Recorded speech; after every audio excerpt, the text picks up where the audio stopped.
Le petit journal de Cédric Marronnier. Jean-Michel Apathy, bonjour. Bonjour Céline, bonjour Jacques, bonjour à tous et bonjour à toutes. Nous sommes le 19 mai 2010, bienvenue sur 47 FM. La première actualité, c'est le chassé-croisé pour l'Iran entre Clotilde Reiss et Ali Vakili-Red. Monsieur Sarkozy, pouvez-vous, nous, confirmer qu'il n'y a eu de rançon pour Clotilde Reiss? Je vous le confirme, monsieur Apathy, c'est une coïncidence de calendrier. Lundi, la justice iranienne libère l'étudiante française Clotilde Reiss, sans aucune rançon. Mardi, la justice française libère l'Iranien Ali Vakili-Red sans aucune rançon. Ce mercredi, Ali Vakili-Red prendra le même avion que Clotilde Reiss pour l'Iran sans aucune rançon. Et jeudi, c'est la Saint-Bernardin, et à la Saint-Bernardin, on nous prend tous pour des crétins, sans aucun butin. Écoutez, monsieur Apathy, la vérité, c'est qu'on a eu un problème de logistique. On a acheté malencontreusement un billet d'avion aller-retour pour Paris-Téhéran, et avec Air France, c'est pas facile de se faire rembourser, vous savez. Clotilde Reiss, refusant de repartir, on ne peut pas dire qu'elle soit conciliante. Alors on a mis Ali Vakili-Red, on n'allait pas laisser l'avion repartir à vide. On a fait des économies.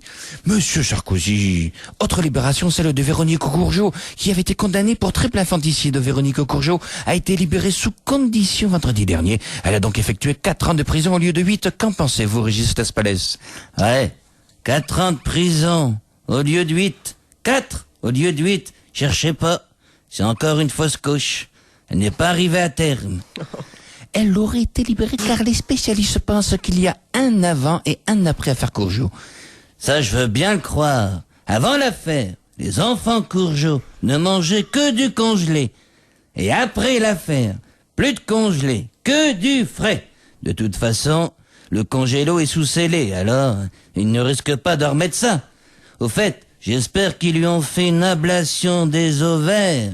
Et ça ne serait pas un déni de conneries. Merci, monsieur Laspalès. Maintenant, je vais recevoir Daniel Cohn-Bendit. Daniel Cohn-Bendit, bonjour. Ah, bonjour, mon pote, bonjour.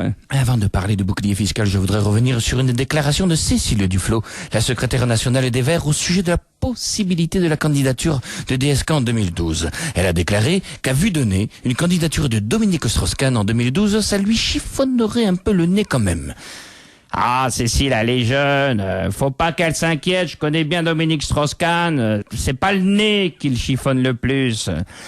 Alors, Daniel Cohn-Bendit, au sujet du bouclier fiscal, Xavier Bertrand, secrétaire général de l'UMP, a déclaré que grâce au bouclier fiscal, des grosses fortunes reviennent en France. Ah, Xavier Bertrand a raison, elles reviennent en France. Les grosses fortunes pour se faire opérer, faire des concerts, des films et autres matchs de foot, mais elles laissent leur fiscalité en Suisse. Merci, monsieur Cohn-Bendit. Mais faut pas généraliser. Certains artistes reviennent en France pour payer leurs impôts. C'est le cas de Michel Larocque, la compagne de François Baroin, le ministre du Budget. François Baroin, bonjour. Bonjour.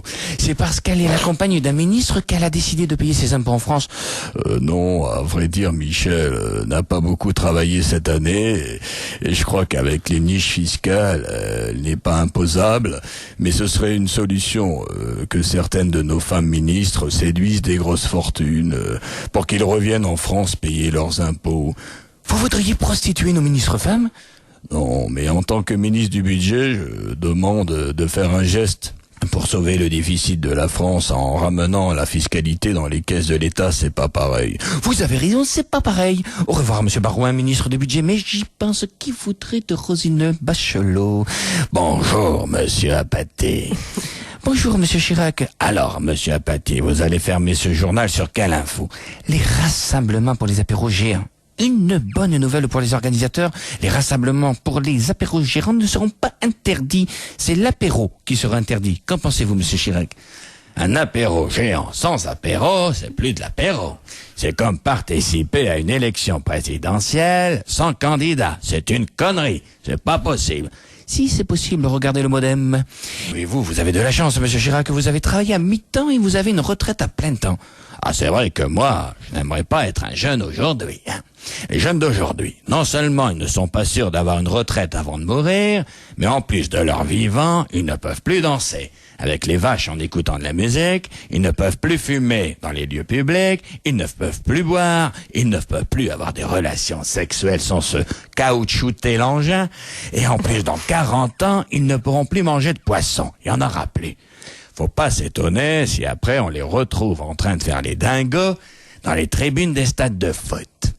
Tiens, ça me donne une idée. On n'a qu'à faire un apéro géant rue de la Soif à Saint-Malo.